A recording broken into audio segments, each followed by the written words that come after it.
Okay. Because you're involved in lots of different things, aren't you? I've seen from various profiles of you modeling, I think I saw. All sorts of things. So why did you choose to write? Let's see, I guess I started out as an actress. Well, I mean, I was always a writer. When I was a kid, I would write short stories in my journal. But I went to school at first to be an actress, and I started to realize it was kind of cutthroat. It wasn't as fun as I hoped it would be. And I just didn't enjoy it anymore. And I have an anxiety disorder, and I started to realize that being on stage all the time and schmoozing in public probably weren't the best things for having an anxiety disorder. Yes.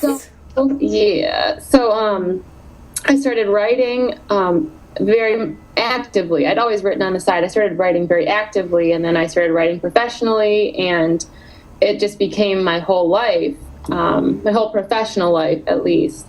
And I can't imagine doing anything else. Like, I think about other careers, and I just wonder, how do they do that? Like, how does someone do that as a career? All I want to do is write and read books. But the modeling is something I've done for a long time, probably 10 years at this point. And it's just kind of a hobby, and it's not scary because I'm not, like, this is scary. Talking is scary, but in modeling, I'm just standing there. You don't have to communicate, really. So that's just fun. So I get to dress up, wear costumes. I just did a photo shoot for Bite Somebody Else where I got to have fangs and contacts and be in a bathtub full of what looked like blood. And that's cool, that's fun. But it must have been fun. I mean, I actually can't imagine what it must be like to actually be taking photos and imagining that you're in the book, Yeah. Yeah, you are. You're the character, and yeah, just setting the scene, and you've got the story in your head, and there you go, Yeah, and I think that's probably why my background helps. The acting background helps.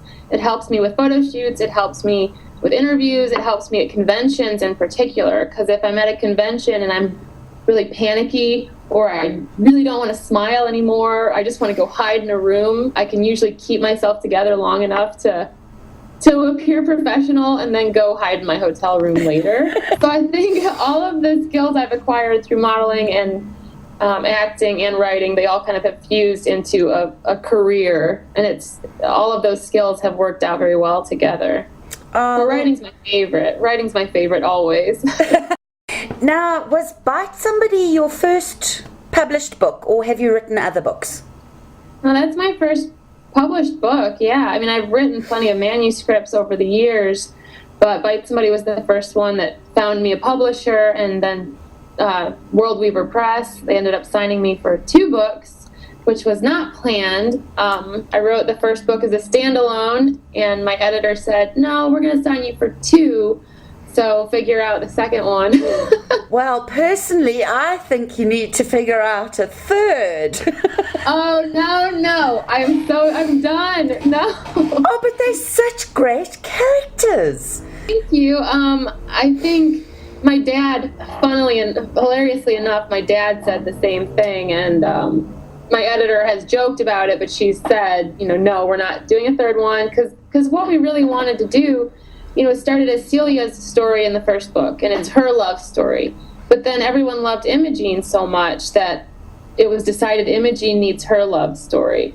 And so with the 2, females kind of set up, it was easy to just make it a 2-book series as opposed to a trilogy.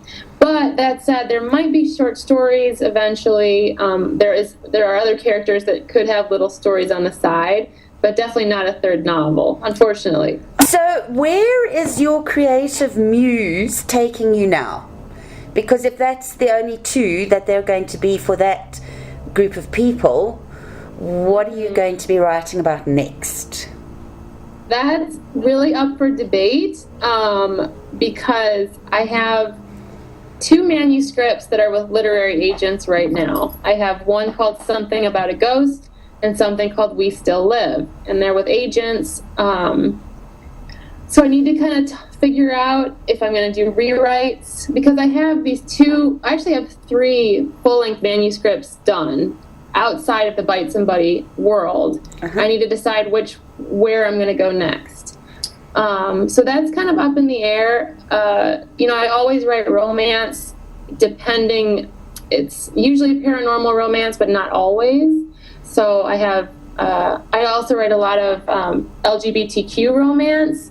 So it's going to go in one of those 2 directions, but there's also the Bite Somebody screenplay that I'm probably going to be starting in August. Taking a break in July, I've decided I'm not going to think about Bite Somebody at all, that series. In July, I'm going to work on other things, but then in August, it's possible that there could be a screenplay started. Yeah, that'll be fun. I've never written a screenplay before, but one of my friends who's an actor, he told me, just do it, just try it. So I'm going to try it. I'm excited.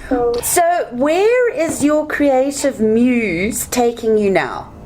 Because if that's the only 2 that they're going to be for that group of people, what are you going to be writing about next? That's really up for debate, because I have 2 manuscripts that are with literary agents right now. I have one called Something About a Ghost and something called We Still Live, and they're with agents. So I need to kind of figure out if I'm going to do rewrites, because I have I actually have 3 full-length manuscripts done outside of the Bite Somebody world. I need to decide where I'm going to go next. So that's kind of up in the air. I always write romance, it's usually a paranormal romance, but not always. So I also write a lot of LGBTQ romance. So it's going to go in one of those 2 directions, but there's also the Bite Somebody screenplay that I'm probably going to be starting in August. I am taking a break in July. I've decided I'm not going to think about Bite Somebody at all, that series. In July, I'm going to work on other things, but then in August, it's possible that there could be a screenplay started. So it'll be fun. I've never written a screenplay before, but one of my friends who's an actor, he told me, just do it, just try it. So I'm going to try it. I'm excited. I'll have people come up to me a lot at events or something, or I don't know, just at the grocery store, and they'll say, "Oh, I've thought about writing a book before," and then they talk about it, and then they talk about it a lot, and I'm like, "Okay, cool, so write it," and they're like, "Oh, I couldn't do that." I'm like, "No, that's not how this works." Like, but I think there's several traps that new writers fall in, and one of them is talking too much about the project. If I'm in the middle of a project, I don't tell anyone what it's about. I mean, I might say there's witches, and that's it. I'll be like, there's witches. That's all you're going to find out for like 6 months about it until it's totally finished. Right. Because I think talking about it too much messes it up. It gets it out of your head, and then you lose interest in it. It becomes a story that's already been written but hasn't been. Right. Because you've told the story so many times. So either that happens, or the other thing that I've seen happen a lot is people start more than one manuscript at a time. So you'll have someone working on 2 novels at the same time. And you can't do that. I just don't think you can do that, because then neither of them ever get finished. I think it's always one project at a time, which is why with me trying to figure out what the next project is, whatever the next project is, that's it. I'm not going to be spreading myself thin. It's one project at a time. And I think that's the way to get things done. Just one thing at a time, one day at a time, one paragraph at a time. Like, that's it. So when you are writing, sorry, do you set a daily goal, or do you just write, or how does your actual writing process work? I never set a goal. I just kind of write until I don't want to anymore. And strangely enough, it's usually I average 8 to 12 pages a day. If it's a novel, short stories are different. Short stories are very meticulous work, whereas novels, you can write 8 to 12 pages and plan on trashing 4 pages later. You can just let it flow. Whereas short stories, you're more focused. They take me a little bit longer. I move slower with short stories. But novels, I just write until I don't want to anymore. And some days I've written maybe 20 pages, and I'm just like, what happened? And I don't know how to talk anymore, and I've forgotten my name. So I haven't eaten or showered, So it just depends on the day. But I write for my job. I get to work from home all the time because I'm a writer as my career. I don't have any other job. So that makes it a lot easier to just sit and write until I'm done. Do you plot your novel out first, or do you just have the characters and start writing? How do you... The characters come first, always. Characters are very... I make myself sound crazy because I'm like, the voices. But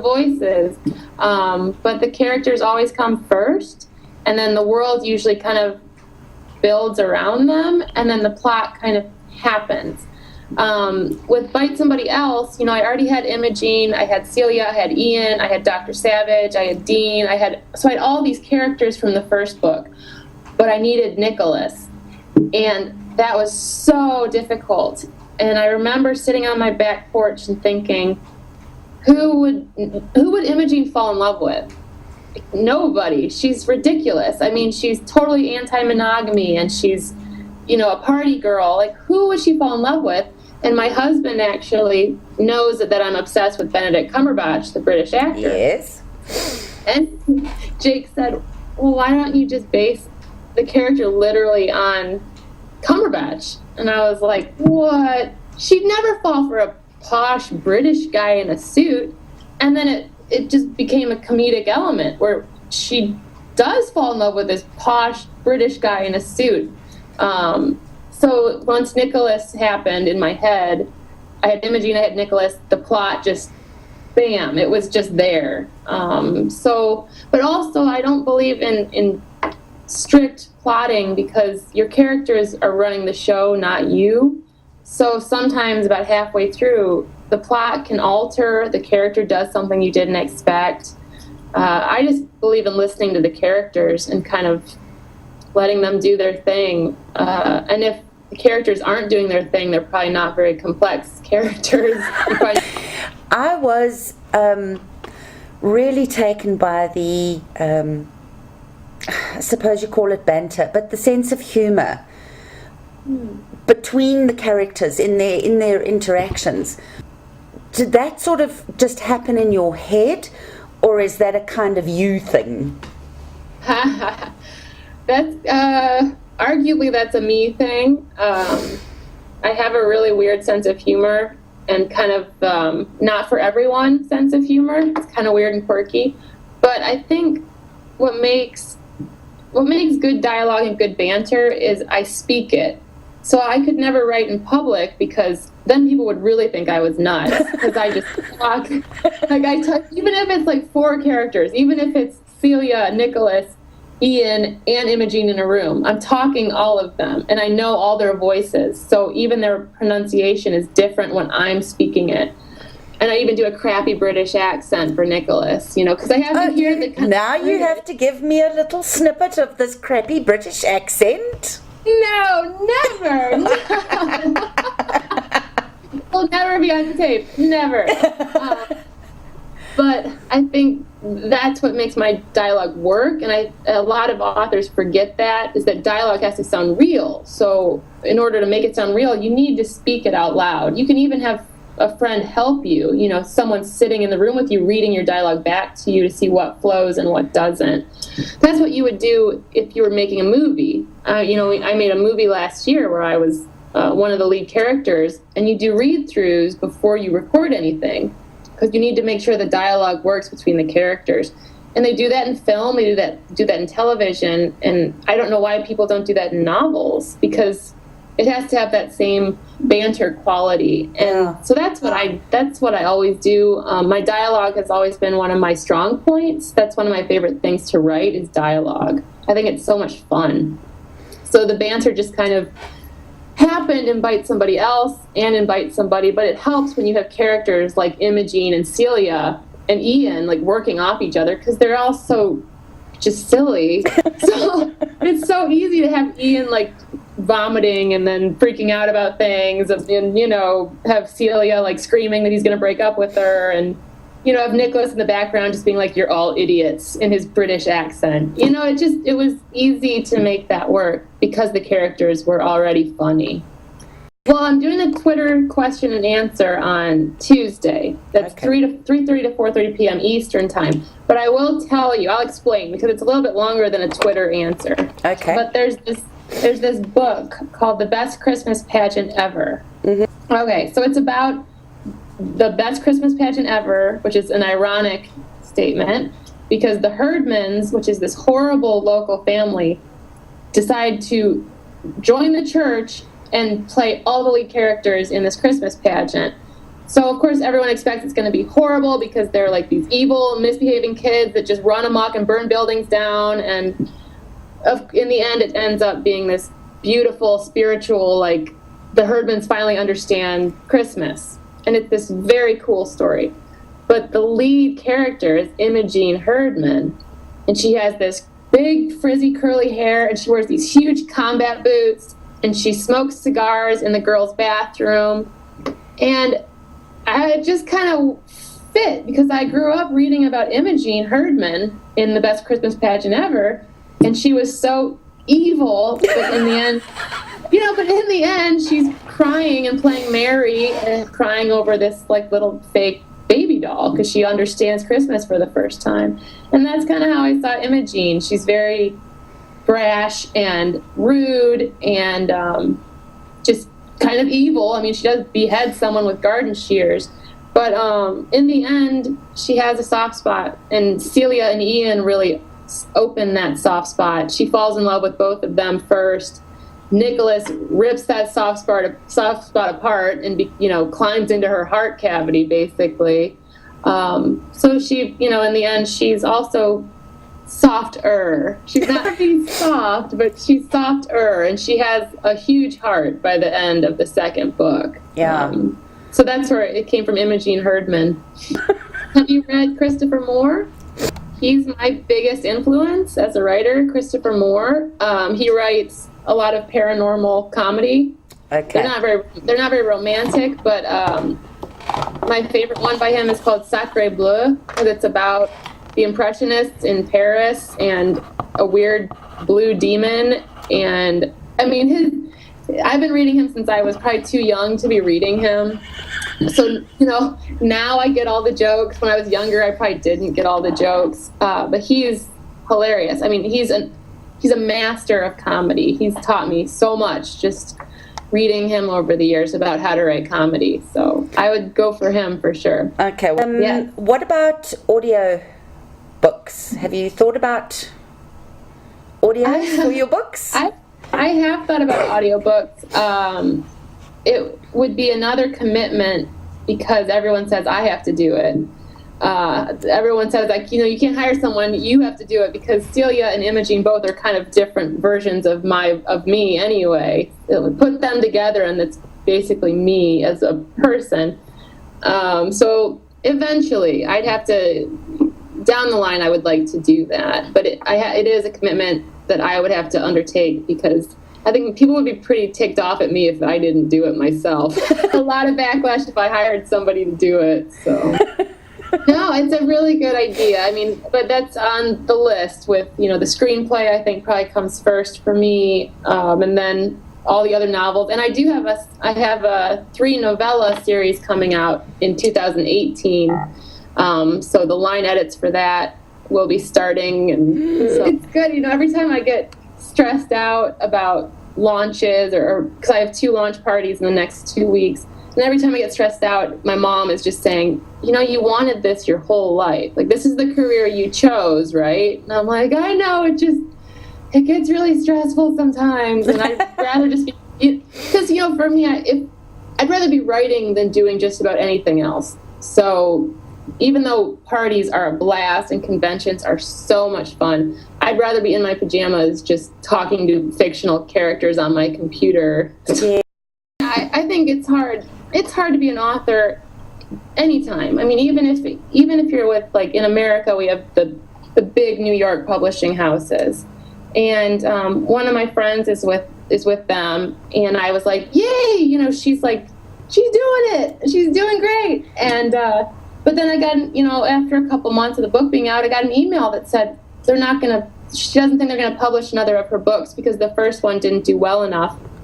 They only gave her like 3 months though. Like you know, so the patience level in the business is just not there no matter where you are. And so that was kind of crushing for her to be like, I got all I wanted and now they don't want me anymore. So it's like, even it's tough, I think, any author anywhere, because there's so many books out there, and how do you make a reader want your book instead of someone else's book? And so I think what we need to be teaching authors, I'm an ex-publicist, so I was a publicist for a publishing house previously. Oh, okay. It's something that authors need to be taught. It's how to publicize, how to build a platform for themselves. Yes. It's how to use social media in the most effective way. And that's why with Bite Somebody Else, I got creative this time because I am a model. I did the bloodbath photo shoot because that was different, because it got attention. So yeah, there's a naked girl in a bathtub, but she's holding a book, you know. It was my way of trying to cross promo almost. Like, yes, I'm a model, but look, I'm an author too. Now all the people who know me as a model, look over here. Everyone who knows me as an author, look over here. It was bridging two industries for me, and it was different because just posting on Twitter is not enough. You need to be thinking creatively about your niche, where you fit in the publishing world, what makes you special. And you also have to have, even if you have a very small ego, you have to fake it. Pretend you have a huge ego, and you have to tell everyone about your book all the time. You really have to sell yourself. You can't be a little mousy, quiet introvert, which is what most of us are. But we have to put ourselves out there to sell books. Absolutely, I agree with you 100%. How much time on average per day do you spend on social media? I don't know, because I know some of my friends use programs like TweetDeck, where they organize their day, and then so they spend the morning maybe organizing their tweets for the day, and then they go out without them having to do anything. They just go out at certain times a day. And I'm more sporadic, so if I get, like, if something makes me laugh, I might post it real quick and be like, ha ha ha, look at this, everyone. But then I'm offline. But I mean, I do spend a sizable amount, especially right now, like, because Bite Somebody Else comes out Tuesday. This is crunch time. This is ridiculous social media time, which is great. I mean, it's fine to do that every once in a while, but I do use it as a tool. I do post good reviews. I do post blurbs. I post pictures of me. I post pictures of my dogs. I post pictures of my husband. All those things. So I spend a bit of time on social media. And as much as I hate it, sometimes it's part of my job. It's part of every author's job. You really need to be plugged in social media in this business. Even if you get really ticked off with people, sometimes you still have to do it. It's your job. You can't just sit on your butt and type words anymore. We have to do more than that. Apart from Twitter, what other social media do you use? I use Facebook. Twitter's my favorite. Instagram, Tumblr, because I'm a huge nerd. I'm a huge geek, so I love Tumblr for all the fandoms. You know, I'm a huge Sherlock, X-Files, Benedict Cumberbatch, everything. So I love Tumblr. Those are the main ones I do. I would say Twitter is my favorite. Facebook has its uses also. And Instagram is fun too for images. So those are my favorites, though. And I have a blog that I update every week. Okay, and Goodreads? You're on Goodreads? I do have Goodreads, because otherwise I would never be able to keep track of everything I've been reading. I'm a fiend. I love to read so much.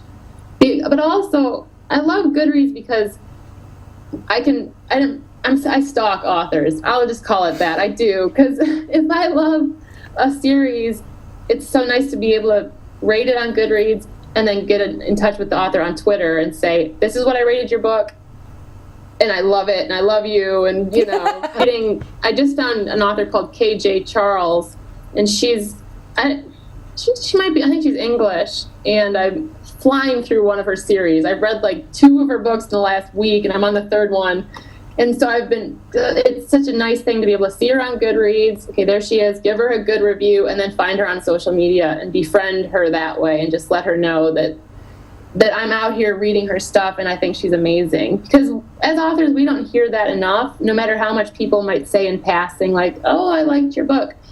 It feels really good to have that kind of a stranger reach out and say, I loved Bite Somebody Else. That's awesome. And that's what you can do with Goodreads and social media. You can become kind of online friends with your favorite authors, and that's really cool. Tell me about your obsession with Benedict. How did it come about? And, you know. Okay, it's all my husband's fault, and he acknowledges this now. Oh, yeah. All right, so this was in our house in Phoenix. My husband was watching Netflix, and I was in my office innocently working, and Jake comes in, he goes, hey, wait, you have to come see this, like, hear this monologue, this guy, you have to come see him. So I go in, and of course it's Sherlock. It's the first episode of Sherlock, and it's like when he first meets John in the lab, and Jake's like, just watch, he talks so fast, it's really cool. And so I watch, and I'm like, and in my head I'm thinking, oh my God, who is that man? And I have to know everything about him. So it took about 2 seconds for me to be just obsessed with him as Sherlock. And so the Sherlock, we binge watched all of Sherlock. This was back in maybe 2012 or something, and so we binge watched all of Sherlock, and then I had to see everything he'd ever done, and it's so silly, but it's such a nice escape, you know, because I hate the news. I don't do politics. If I want to relax, I just want to veg out. And so things like Tumblr or, you know, fan fiction. Oh my gosh, I love fan fiction. I write fan fiction. I read fan fiction. But it's shocking how many girlfriends I have on social media because of Benedict Cumberbatch. I have groups of women that are like my friends all around the world, and the only thing tying us together is our fan crush on this man. And because of that, and because of my fan fiction, people read my books because they're like, oh, she's funny on Twitter and she likes Benedict. And then also, of course, I always say, like, I base characters on Benedict in my fiction, and then my girlfriends are like, well, now I have to read it. So it's crazy how, like, being a fan of something really builds a community, and all of a sudden you'll have all these new friends. You have, like, inside jokes with these new friends all over the world just because you're a fan of the same thing. And that's the beauty of conventions too. You know, you find your people, or I say find your freaks, because I'm kind of freaky. So it's like, find your own freaks, you know, the people that are interested in the same things as you and won't think you're a psycho because you know his birthday. I don't know, whatever. You have your people, and once you find your people, you got to stick, you know, hold tight to those people, because it's really cool to have that support group and that shared passion for something. In this big cold world, it's kind of nice to have that.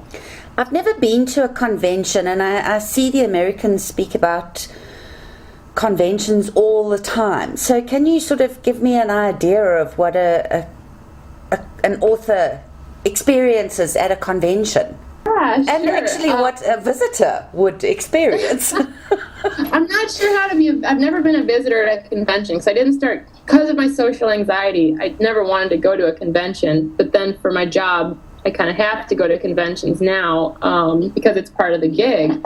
So as an author at conventions, you're on panels, so you kind of get to pick what you talk. You usually get to choose your panels, which is great, and you're there to talk about what you're good at. And you sit up in front of a room full of people, and you talk about, I don't know, anything from character development to how to write comedy to how to write great sex scenes. That's a really fun panel to be on. And then, so you do your panels. In between that, you have signings, you do readings. I get really theatrical at conventions, and I think that's fun. So, because I have like colored contact lenses, and I have fangs, and I have kind of slutty dresses I wear, and huge high heels, because it's like you're playing a character at a convention as an author. People have read your books, but they haven't met you. So at a convention, they're expecting you to look like your book. So if you read the Bite Somebody series, you have the feel of the books, you have the quirkiness, you have the comedy, you have the sex, you have the romance. So when I go to conventions, I keep that in mind. I always have weird colored hair. I'm always in I do like the blue, I must tell you. It's very nice. Thank you. It changes all the time. So it's cool to meet other authors and kind of geek out. I mean, as an attendee, I imagine you're there to meet certain authors. You're there to learn certain things, because a lot of the attendees, they're the ones at the panels, so they get to come and ask about how to get published, what our experiences are, and so attendees learn from us, but they also get to buy books. They get to meet authors they've read previously. But then there are also great parties. There are fantastic hotel room parties where they'll have a suite of hotel rooms just for the convention, where it's just a mad party. Just every room's a different theme, and it's so fun. A girlfriend of mine, we have a convention in Detroit, Michigan, in August, and we're going to dress up as the twins from The Shining. Oh, right, yes. Because my friend Rosalind and I look very much alike, and we loves creepy stuff, so we're going to be holding hands and walking around the convention just like, do you want to play with us? As an example of the weird stuff you would see at a convention. So it's fun. You get to get in character and be around people that have a similar mindset as you and meet other authors. It's a really fun thing to do. Tell me about the dolls behind you.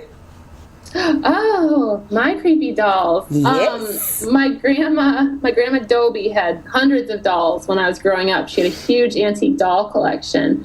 And she was like my best friend when I was a kid. So when she passed away, she left me almost all of her dolls. And because I'm not that crazy, I didn't keep all of them, but I kept my favorites. Oh my goodness. It's funny because some of those dolls are actually kind of destroyed because I played with them when I was a kid. Okay. And then other ones are under glass still because they're really expensive, so we keep them under glass and no one touches those. Right. So, but and one of them actually looks like me when I was a little kid. That's why I kept that one, because it's creepy. It looks just like me as a child. It's really weird. Launch is on Tuesday next week. Is that right? Tuesday, yep, you got it. For Bite Somebody Else. What things are you doing on the day? Well, I'm going to get up really early. There's a lot of... Release day is a really busy day because you live on social media. That's a day you're on social media constantly, because you're retweeting, you're sharing interviews because a lot of stuff comes out. I usually, with interviews that I do or reviews, if I know the person posting them, I try to spread them out over a week. Because if everyone posted on release day, that's just too much. So It's nice to kind of have it spread out over about a week. So then you get a lot of sales that first week, but you also can share and actually read things instead of just being running around like a crazy person.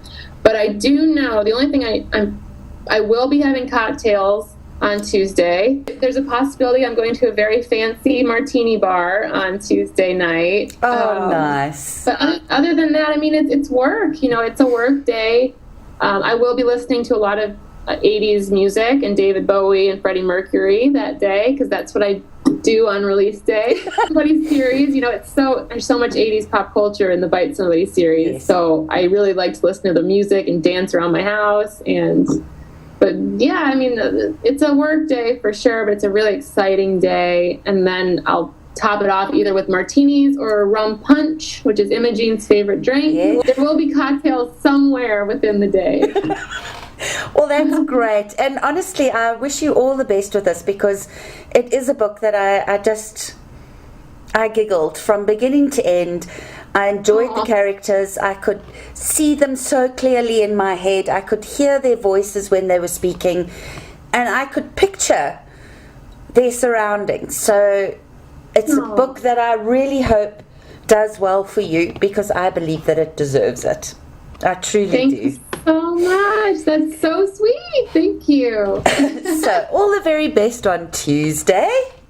Thank you. And I hope to be reading something more from you sooner rather than later.